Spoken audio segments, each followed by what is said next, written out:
the airliner that makes supersonic travel a reality. Sleek and graceful, flying twice the speed of sound, a symbol of prestige with a perfect safety record. But 113 people will perish in just 120 seconds. Now, using cutting-edge computer technology, we reveal exactly what went wrong. Disasters don't just happen, they're a chain of critical events. Unravel the fateful decisions in those final seconds from disaster.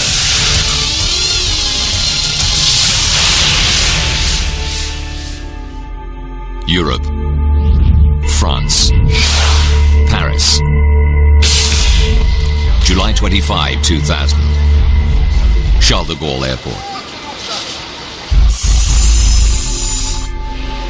12:30 in the afternoon.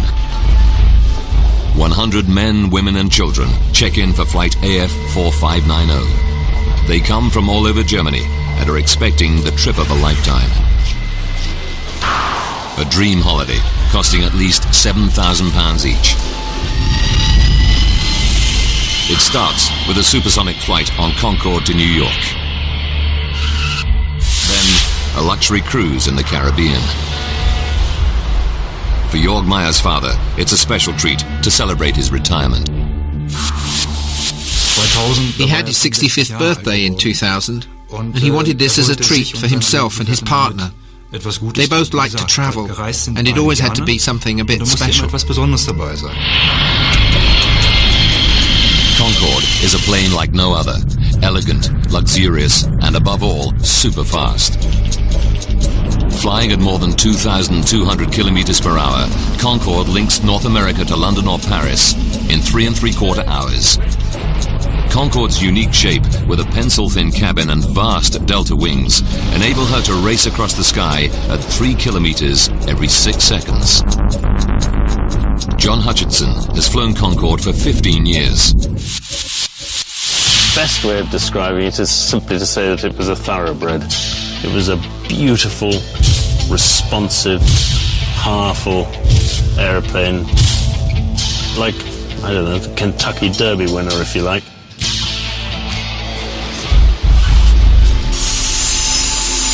By 1:30, all of the passengers are checked in for their supersonic trip. The pilot, Captain Christian Marty, is already in the cockpit preparing for the flight. The holidaymakers are in good hands. 54-year-old Marty is one of Air France's most experienced pilots. An adventurer of extraordinary talents. In 1982, Christian Marty was the first Frenchman to windsurf across the Atlantic. He's a national celebrity. On board Concorde, Captain Marty runs through his pre-flight check. His air traffic controller is the experienced Gilles Logelin, who arrives to start his afternoon shift. I was on GTL, the Southern Control Tower of Paris Airport, Charles de Gaulle. This particular day I was not supposed to work. One of my colleagues the day before asked me for a transfer of shift, so he did my morning shift and I did his afternoon shift. With the change of shift comes an unexpected bonus. Gilles Logelin is now the controller responsible for Concorde's departure. The Concorde is one of the most beautiful planes I've ever seen. The line is pure. I really like to watch this plane landing, taking off. During his pre-flight check, Captain Marty learns that engine number 2 has a technical fault. A small part needs replacing. It isn't serious, but with Concorde, safety is always paramount. After 40,000 flights and 900,000 flying hours, there's never been a fatality. The repair delays Concorde's departure by 1 hour. 3:54. The passengers start to board. Among them are the Eich family. Christian and Andrea, and their 2 young children, Maximilian and Katerina. Klaus and Margaret Frenson are both school teachers who've saved for the trip for 20 years. Ordinary families off on an extraordinary adventure.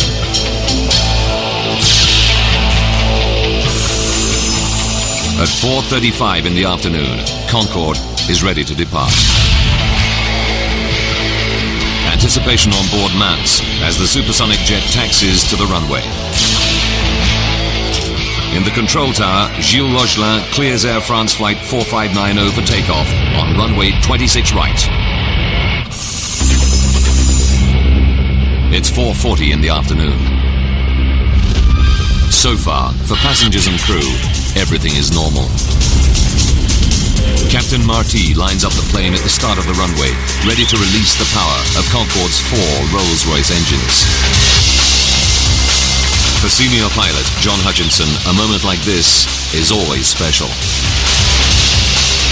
As you open the throttles up to full power, you'd feel this huge surge of power in the small of your back as the airplane accelerates down the runway, and you just get the feeling that the one thing the airplane wants to do at that point is to get into the air as quickly as possible, into its natural environment.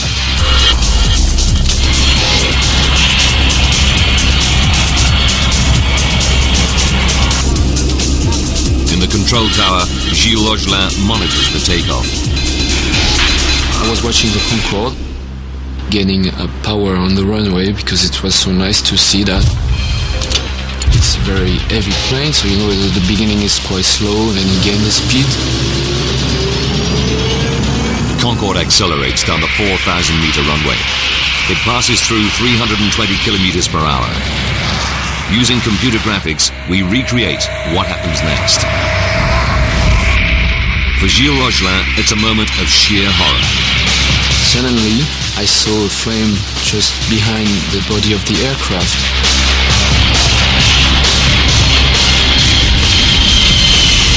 So I jumped on my mic to say, Air France 4590, you have flames behind you. Captain Marty cannot see the flames, but accelerating through 328 kilometers per hour, Concorde is committed to the takeoff. There are only 2,000 meters of runway left, but Concorde needs 3,000 meters to have any chance of stopping safely. After the speed, whatever is the situation, the plane has to take off. It could not abort the takeoff. And as I was watching the flames, I saw the nose of the Concorde lifting up. At 4:43 and 15 seconds, Captain Marty pulls on the control stick. Concorde takes to the air. This is how Concorde flight AF 4590 appears to witnesses. Martine Bournet works in an office on the western edge of the airport. At 4:44, she sees a terrifying sight.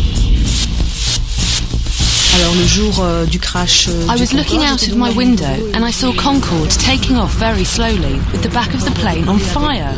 I was really afraid. Because of the flames, I was convinced that the plane was going to explode right here in front of the office. The stricken airliner flies directly overhead.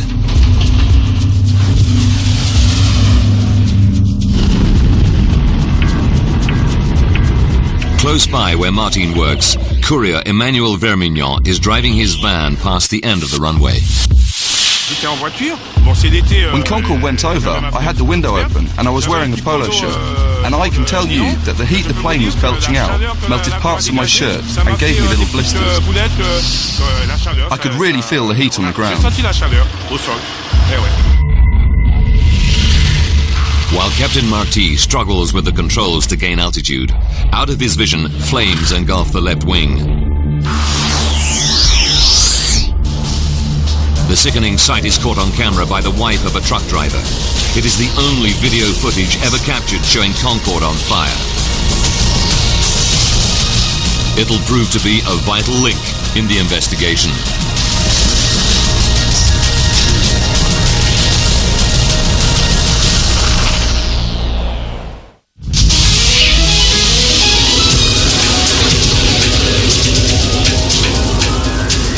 Gonesse Airport, a supersonic Concorde has just taken off.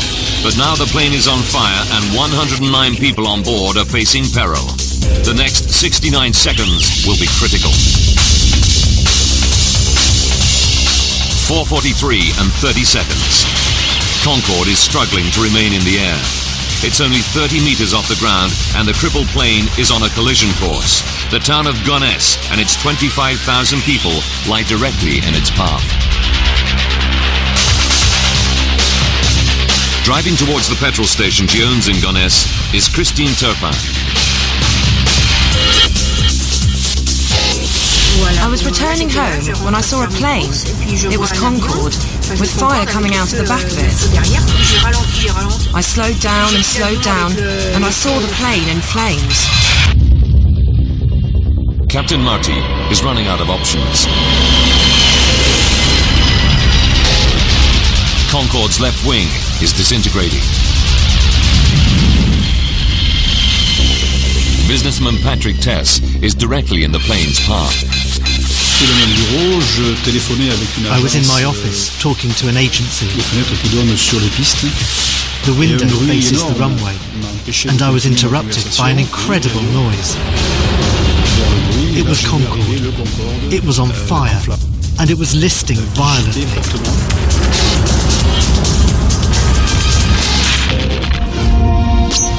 Concorde lurches to the left. The plane stalls and plunges to the ground.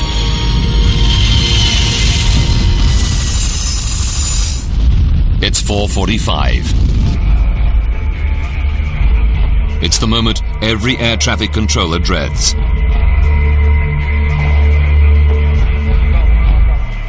Gilles Logelin reaches for his mic. I've called the Air France and I said, Air France 4590, do you hear me? Air France 4590, me recevez-vous? I said it twice. Air France 4590, me recevez-vous? There was no answer.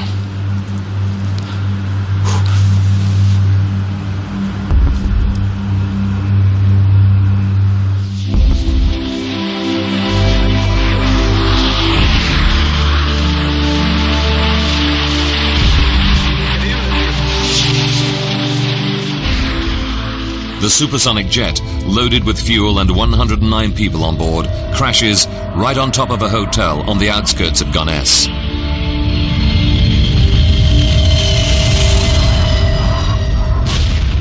A terrifying fireball tears through the building. British teacher Alice Brooking has just checked into a first-floor room. So I went straight for the door of the room that I was in. Saw all the flames, saw there was no way out via the stairs. I leapt across the room, leapt across the bed to the window. Saw, luckily, that the receptionist was already down in the car park underneath me, and he just said, "You have to jump." At the same time, Christine Turpin also witnesses the explosion and fears the worst. It fell, and from where I was, I thought it had landed on the gas station. And I thought because my daughter and the girl who works for me were there, that they were all dead. As Christine Turpin drives in, a passenger armrest falls onto the petrol station. It's a chilling reminder for Christine of the fate of the passengers. When you saw the armrest, you couldn't help but imagine what it must have been like for the people on board the plane.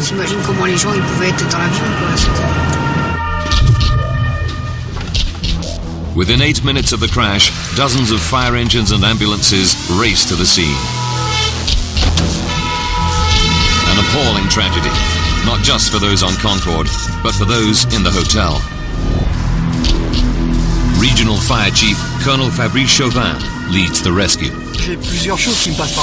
Whilst driving, there were many things going through my mind. The important thing for me was to divide the operation into two separate parts. One, the aircraft crashed. extinguishing the fire and the rescue of any survivors, and 2, organising treatment for the wounded before they're evacuated to hospital. The intensity of the fire is so great that it'll take 3 hours to bring it under control. As these TV news images show, the charred remains of the airliner and the hotel are unrecognizable. The rescue attempts are futile.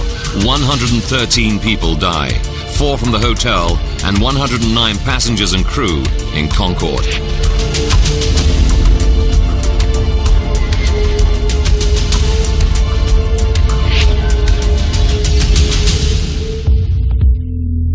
Three generations of the Ike family are wiped out.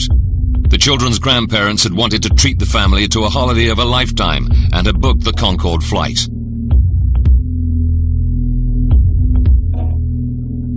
School teachers Klaus and Margaret Frenson had saved for 20 years to fly on Concorde.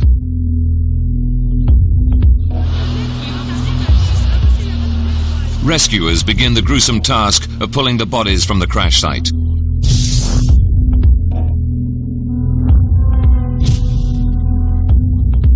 One of the hotel workers to die is a 19-year-old student, Kenza Rashid.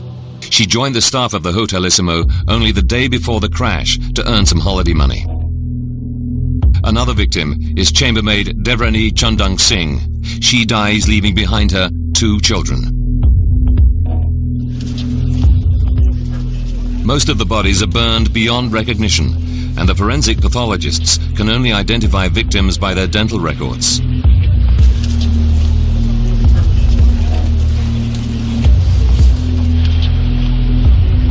It's a harrowing time for the victims' relatives, like Jorg Meyer. One of the more difficult things was the identification of my father and his partner. One has to say, nothing much remains of the passengers after an air crash. That was difficult. Jorg will have to wait 2 weeks before pathologists identify the remains of his father. That's how long we had to wait. You can imagine that that's not exactly easy, day after day.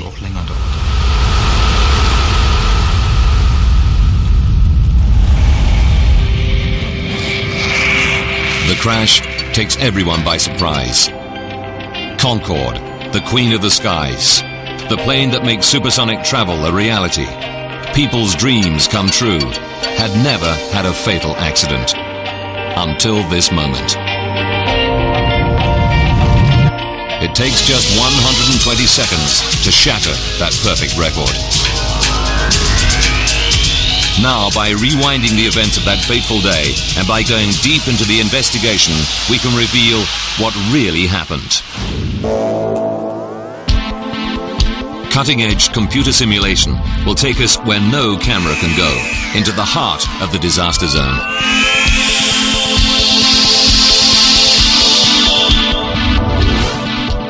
The French Bureau of Air Accidents send their top investigators. Using their data, we can now piece together the deadly chain of events to find out what really caused this terrible tragedy. As the investigation begins, nothing is off limits. Did pilot Captain Marty make a fatal error? Or was there a fault hidden within the perfect plane? Investigators make routine checks of the passenger and luggage lists. Immediately, they find something suspicious.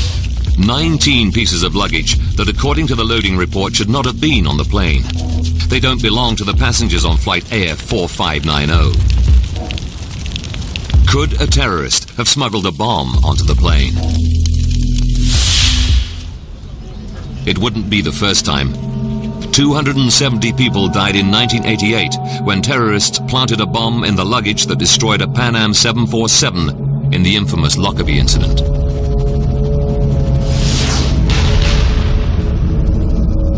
At Gonesse, investigators divide the Concorde crash site into a grid in order to make a meticulous search.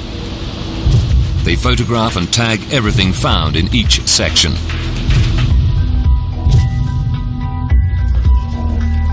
It's a painstaking process, which takes 4 weeks.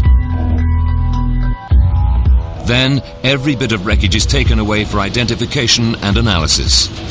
3 hangars at Le Bourget, another Paris airport, become their final resting place. This pile of debris is all that remains of the hotel. Such is the intensity of the crash and fire that a 40-room building is reduced to little more than a pile of rubble.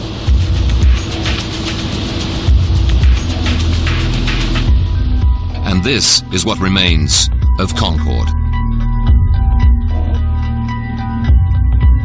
One of the world's finest examples of modern engineering is now just a tangled heap of charred rubber, aluminium, melted plastic, and fractured hydraulics.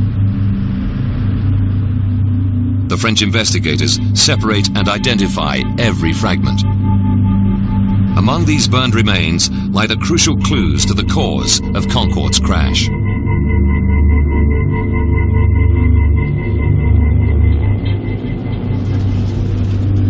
Within hours, the French Bureau of Air Accidents team recover the black boxes. These devices are carried on all airliners to record important technical data and, crucially, the pilot's conversation from the cockpit.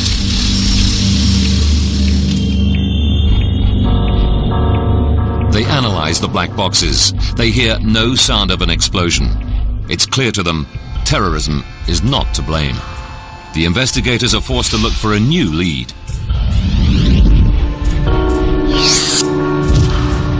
They focus on the last-minute engine repair Captain Marty orders just before takeoff.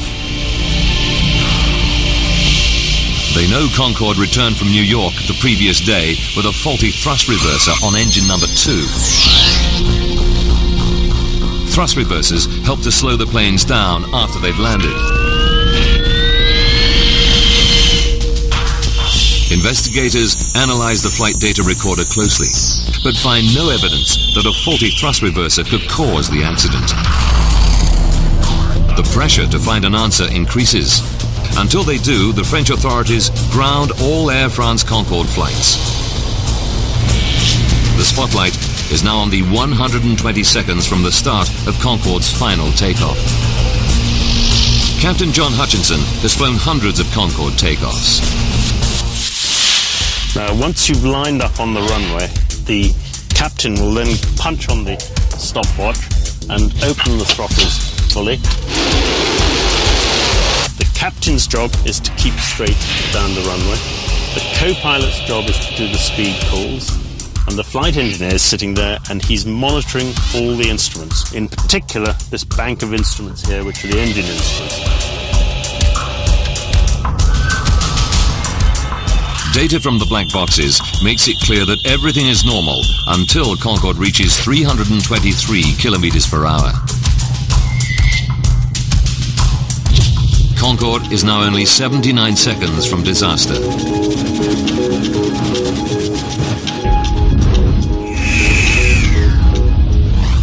Data recorders reveal a sudden loss of power in both engines under the left wing.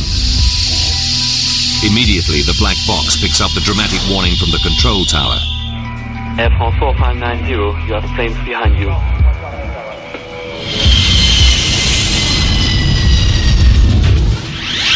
Despite the warning, pilot Christian Marty has passed the point of no return. There's not enough tarmac to stop safely. He has to take off. He pulled back on the control column to rotate the airplane up to its nose-up angle of 12.9 degrees. And he was having problems with the left-hand engines, not producing the power they should have.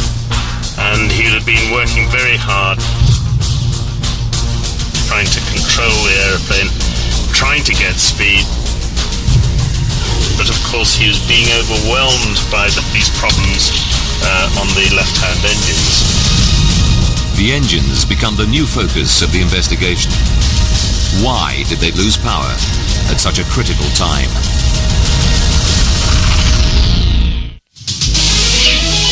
Just 2 minutes into its journey, Air France Concorde flight AF4590 crashes, killing 113 people. A devastating blow to the world's first supersonic airliner. Using advanced computer graphics based on the official report, we go deep into the investigation to unravel the deadly chain of events. Investigators know that two left engines lose power as Concorde passes 323 kilometers per hour on the runway. But why? Then, an important new clue. The French investigators find several fragments of tire on the runway. One of them weighs 4.5 kilograms. Tests quickly confirm they belong to Concorde. It's a significant lead. Why? Because Concorde's tires inflate to extremely high pressures, which make them more likely to burst than other aircraft, especially during takeoff and landing. Pilot John Hutchinson explains. And in fact, when the captain pulls back to rotate, he's actually compressing the undercarriage into the runway, so there's even more stress on the tires and the wheels at that particular point. This additional pressure makes Concorde's tires even more vulnerable. Now they're onto something. The French accident investigators go back through the records and discover that for Concorde, tire blowouts are far from rare.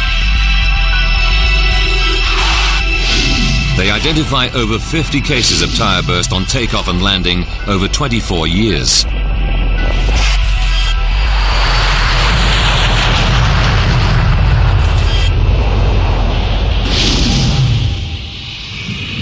One of the worst incidents involved another Air France Concorde, this time at Washington's Dulles Airport in 1979. Bill Lightfoot was a passenger on Concorde that day. I could see a big ragged hole in the wing with like pieces of aluminum or metallic alloy, and a lot of liquid pouring out of that of the hole that had been ripped in the wing. The official report into this accident found that the tire burst during taxiing. Then the exposed metal wheel got very hot and exploded just before takeoff.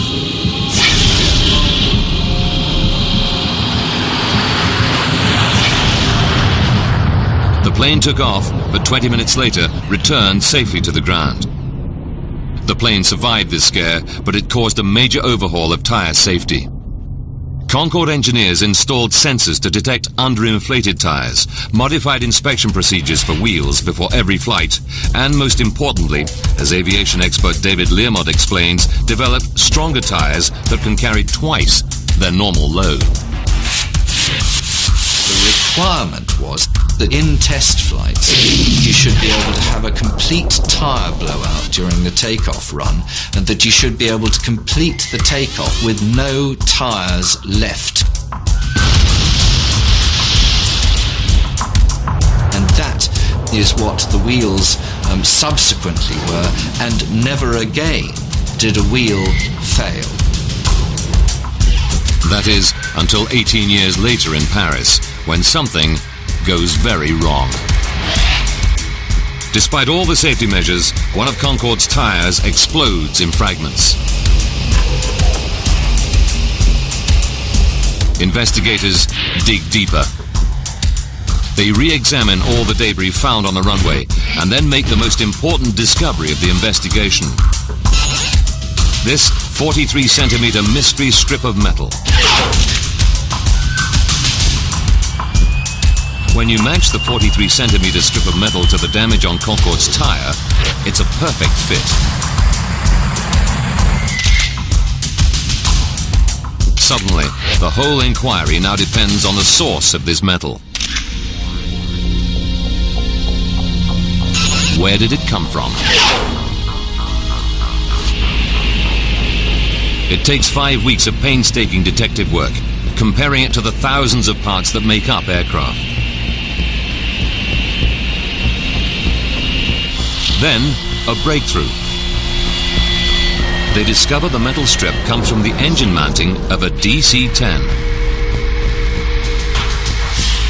The flight log from Paris reveals a Continental Airlines DC-10 took off 5 minutes before Concorde. They track down the plane to Houston, Texas, and incredibly find the engine has a missing part. It's the metal strip fitted 16 days earlier during maintenance on the DC-10.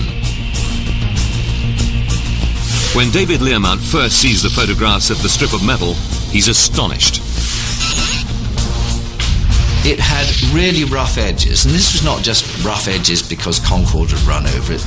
It had been cut roughly. The edges were not straight, not even when it was made. The other thing is that it had holes drilled in it for putting screws or rivets through, and these were all over the place. Investigators now have a very strong theory about how the strip of metal contributed to the crash. 81 seconds before the crash, Concorde AF4590 is traveling at 323 kilometers per hour down the runway. The tire hits the metal strip. The tire explodes, and a massive 4.5 kilogram chunk of rubber from the tire flies at high speed up into the wing. But Concorde's fuel tanks are in the wings, and the delta-shaped wing is not designed to withstand such an impact. This sort of eventuality had never been foreseen in trials. It was estimated in all the trials for certificating the aircraft in the first place that if a tyre exploded, the pieces of tyre that would actually come away from the wheel would be about 1 kilogram in weight. The chunk of rubber that hits Concorde's wing that day weighs nearly 5 times as much, 4.5 kilograms. No one had planned for that sort of impact.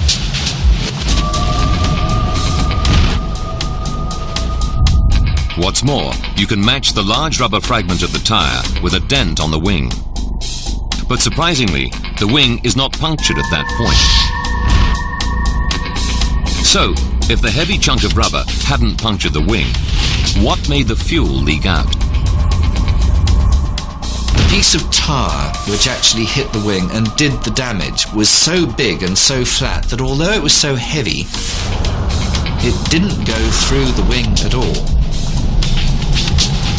And it caused such a shock wave to go through the fuel that it actually blew a plug of wing tank skin outwards. The shock was that bad.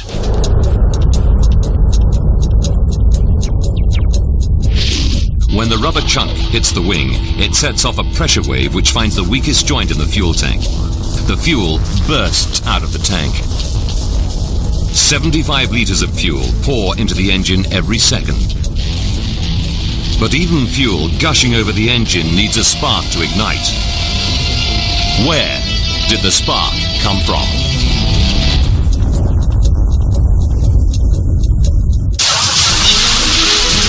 Air France Concorde AF4590 crashes after takeoff from Paris Charles de Gaulle Airport.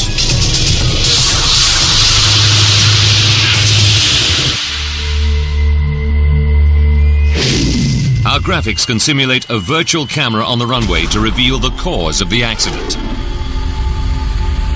As the plane hurtles down the runway, a rogue strip of metal bursts a tire. 81 seconds before the crash, a heavy chunk of rubber flies into the fuel tanks. Fuel cascades over the engines. Not enough on its own to cause a catastrophe, it needs a spark.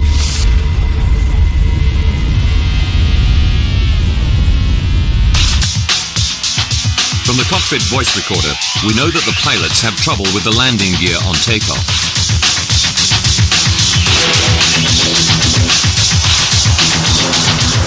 As Concorde struggles into the air, pilot Christian Marty calls for the undercarriage to be raised. But it stays locked open.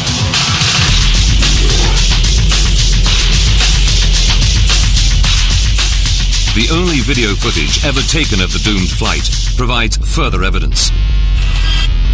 It shows the undercarriage in the down position. What stopped the wheels from retracting? The most likely explanation can be seen in this computer simulation.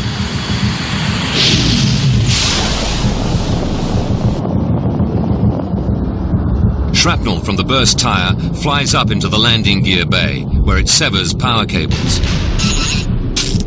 The undercarriage is now stuck in the down position. Worse still, the exposed wires are whipping around in the gale force airflow. If the exposed wires make contact, they'll spark. As fate would have it, they do. That contact ignites the leaking fuel, and at that moment, Concorde becomes a flying bomb.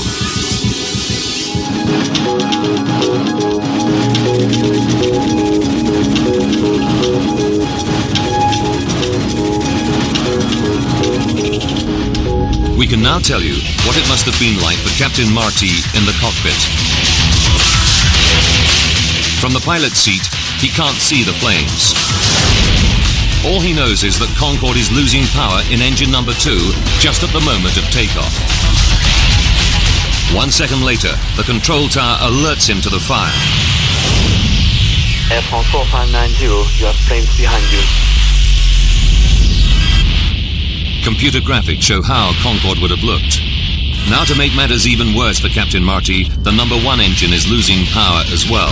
Events are conspiring against him. Aviation safety expert David Learmount explains why. There was a fantastic gush of fuel out of this quite large hole, was literally drowning out that engine, which gradually lost power and finally went out. So the pilots were left with 2 engines when they're normally accustomed to having 4. It couldn't happen at a worse time. Captain Marty needs maximum power, and there's not enough runway left to stop. He wrestles Concorde into the air. Cockpit voice recordings reveal that at 4:43 and 22 seconds, the engine fire alarm sounds. And 3 seconds later, the captain shuts down engine number 2.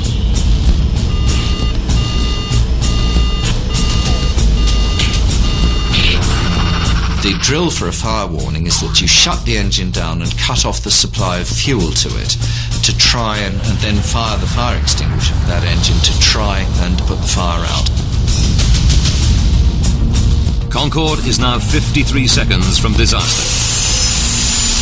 Gilles Logelin in the control tower gives what help he can to Captain Marty.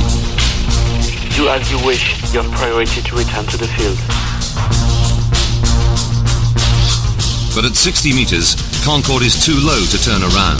So instead, Captain Marty tries to fly the crippled plane to the nearest runway at Le Bourget Airport, just 5 kilometers ahead. But there's a new problem for Captain Marty. The fire is now so intense that Concorde's wing is melting and disintegrating. The rear end of the wing on Concorde are the controls known as elevons, which enable the pilot to point the aircraft's nose up or down.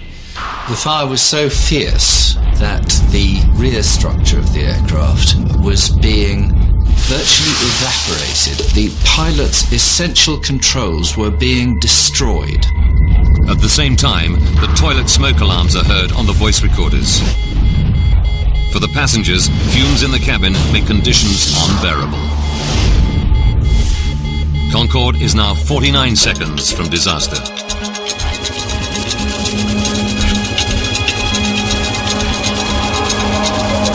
In the cockpit, Christian Marty battles with the controls, trying to gain speed and height. But he's being overwhelmed by the fact that the wing and its controls are disintegrating.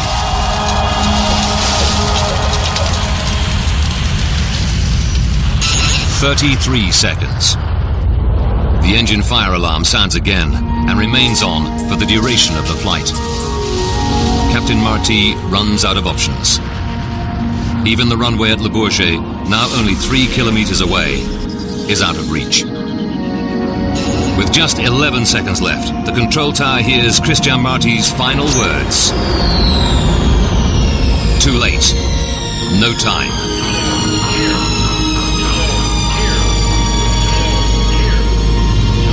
Four seconds left.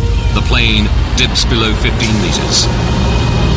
The final sort of act was the airplane reared up and heeled over into about 110 degrees of bank, so the airplane at that point became completely uncontrollable. 3 seconds. Concorde could no longer hang in the air.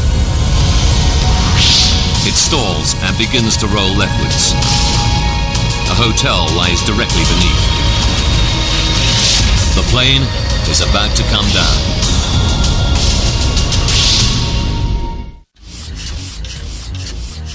Just 118 seconds after Concorde begins accelerating down the runway, 109 people are staring death in the face.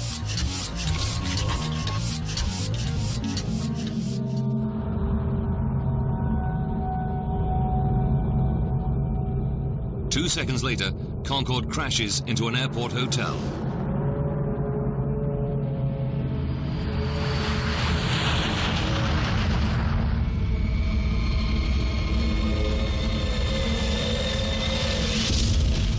All 100 passengers and 9 crew on board are killed, as well as 4 people in the hotel.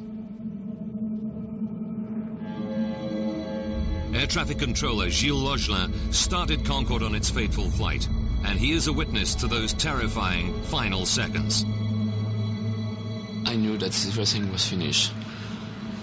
I knew that that it was the confirmation of a reality that I didn't accept, in fact. And because until this moment, I still had the belief that it was not true, that it was not the reality.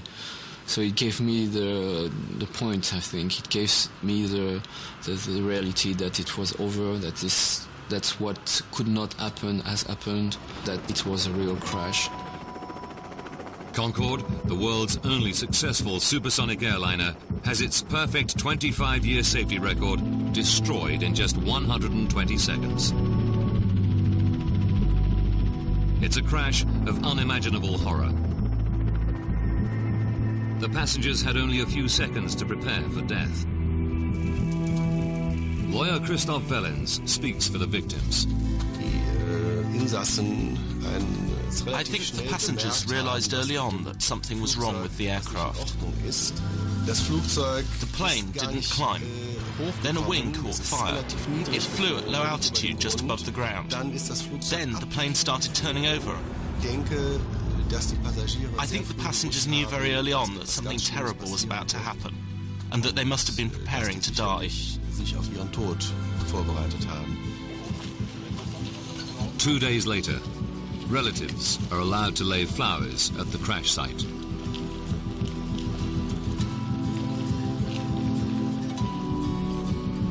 Even today, they feel a deep sense of loss. Jörg Meyer's father died in the crash. I certainly miss him. He leaves a gap for me that cannot be filled. What makes it more terrible is the fact that he didn't die from a natural illness, but in a horrific accident. And he was plucked out of life in his prime. The disaster was also traumatic for those who survived from the town of Gonesse. Businessman Patrick Tess had a miraculous escape. He works directly next door to the hotel destroyed by Concorde. To this day, he's haunted by the events.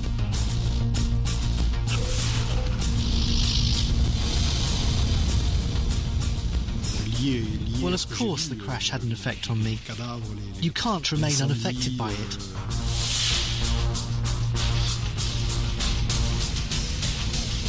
To see what I saw, the bodies, the fire, the injuries, it's awful. The smell of burning flesh is just terrible.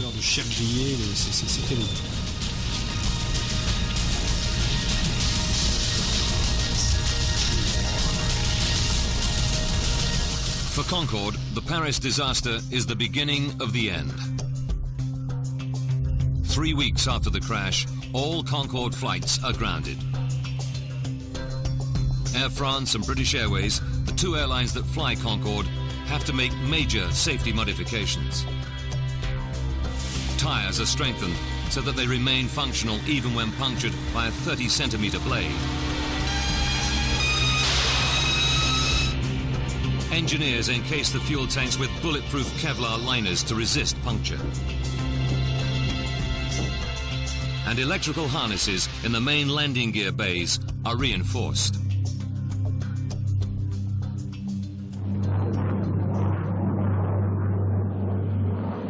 But Concorde was never to regain her former glory. 14 months after the crash, Concorde passenger flights resume, but the cost of maintaining and upgrading the aging fleet is too great. Passenger numbers decline sharply. On the 24th of October 2003, Concorde carries passengers for the last time. The first era of supersonic passenger travel is at an end. Concorde is now just a museum relic. That fateful July afternoon in Paris is due to a critical chain of events. A rogue strip of metal on the runway punctures a tire, propelling part of the wheel into the wing. A pressure wave causes fuel to erupt from the tank and debris to fly into the undercarriage where it severs an electrical wire. A spark ignites, triggering an inferno at the point of takeoff, a crucial time.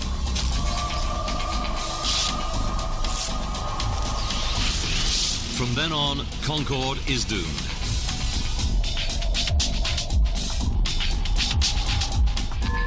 A chain of events no one could have predicted that ultimately brings about its destruction.